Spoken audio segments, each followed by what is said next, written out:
Hi అండి, welcome back to my channel. So ఈరోజు Navratri third day నైవేద్యం అండి. మనం ఏం చేయాలి అనేది నేను చూపిస్తున్నాను. ఫస్ట్ అయితే మనకి థర్డ్ డే అమ్మవారికి పాలతో చేసిన ఏ నైవేద్యమైనా పెట్టొచ్చండి. సో నేను ఆల్రెడీ వైభవలక్ష్మి వ్రతం చేస్తున్నాను. మీరు ఎవరైనా చూడని వాళ్ళైతే ముందు వ్లాగ్స్లో వైభవలక్ష్మి వ్రతము అండ్ దాని నెక్స్ట్ డే సాటర్డే రోజు కూడా ఏం చేయాలి అన్నది ప్రాసెస్ మొత్తం నేను వీడియో పెట్టాను. చూడని వాళ్ళైతే చూడొచ్చండి. సో నేను ఆల్రెడీ ఆ వ్రతం చేస్తున్నాను అండ్ మళ్ళీ ఇందులో నవరాత్రులు కూడా వచ్చేసాయి. సో పాలతో చేసే నైవేద్యం ఈజీగా అయిపోయేది ఏంటి? సో సేమియా పాయసం అండి. సో సేమియా పాయసం ఫస్ట్ నేను ఈజీగా అండ్ ఫాస్ట్గా ఎలా చేయొచ్చు అన్నది చూపిస్తున్నాను నేను.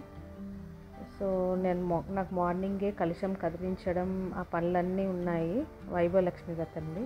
So at the same time నేను మళ్ళీ నవరాత్రి ఈ పూజ కూడా చేయాలి అండ్ దీనికి నైవేద్యం కూడా ఉండాలి నవరాత్రులు. సో నేను ఈజీగా సేమియా పాయసం అయిపోతుందని స్టార్ట్ చేశాను.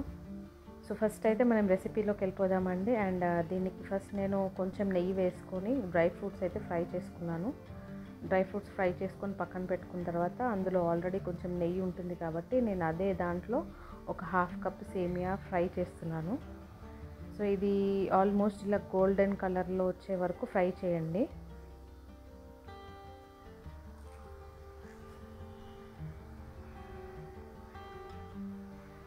సో ఇలా గోల్డెన్ కలర్ వచ్చేసాక కొంచెము దాన్ని మనము తీసి పక్కన పెట్టేసుకోవాలండి సేమియా. సో నెక్స్ట్ అదే గిన్నెలో నేను 1/2 కప్ సేమియా తీసుకున్నాం కదండి. సో 1.5 కప్ వాటర్ యాడ్ చేస్తున్నాను.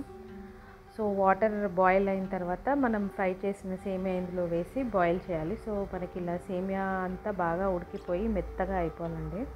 మీరు ఇలా బ్రేక్ చేసి చూడండి, ఈజీగా బ్రేక్ అయిపోతుంది సేమియా.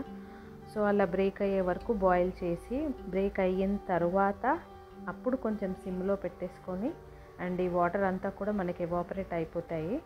సో ఇప్పుడు షుగర్ యాడ్ చేసుకోవాలండి, ఒక 1/2 కప్పు. సో 1/2 కప్పు సేమియా తీసుకున్నాం కాబట్టి 1/2 కప్పు షుగర్ అండి. సో ఇప్పుడు ఈ షుగర్ అంతా మెల్ట్ అయిపోయిన తర్వాత ఏంటంటే మళ్ళీ కొంచెం వాటర్ కన్సిస్టెన్సీ వచ్చేస్తుంది మనకి ఇందులో. సో వాటర్ మళ్ళీ రిలీజ్ అయిన తర్వాత షుగర్ అంతా మెల్ట్ అయిపోయి మనకు కొంచెం వాటర్ రిలీజ్ అయ్యి కొంచెం లూజ్గా అవుతుంది కన్సిస్టెన్సీ. సో లూజ్గా అయిన తర్వాత ఇలా బాగా చూడండి బాగా బాయిల్ అయిపోతుంది ఇక్కడ. సో ఇలా లూజ్గా అయిపోతుంది, కొంచెం లూజ్ అయిన తర్వాత ఇప్పుడు మనం కొంచెం పాలు యాడ్ చేయాలి. సో మిల్క్ ఎలా అంటే నేను 1/2 కప్ తీసుకున్నాను కాబట్టి మిల్క్ కూడా 1/2 కప్ అండి.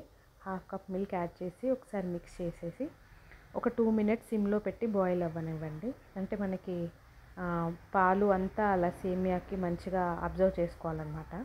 సో ఒక 2 మినిట్స్ ఉంచిన తర్వాత కలిపేసి ఇంకా మనము స్టవ్ ఆఫ్ చేసేసుకోవచ్చు. స్టవ్ ఆఫ్ చేసుకొని సర్వ్ చేసుకోండి. సో థర్డ్ డే ఏంటంటే అమ్మవారికి పాలతో చేసిన ఏ నైవేద్యమైనా పెట్టొచ్చండి. పరవాన్నం కూడా పెట్టొచ్చు, మీ ఇష్టము.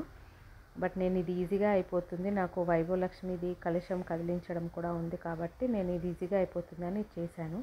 సో ఇదండి ఈరోజు recipe semiya payasam. Don't forget to like, share and subscribe my channel.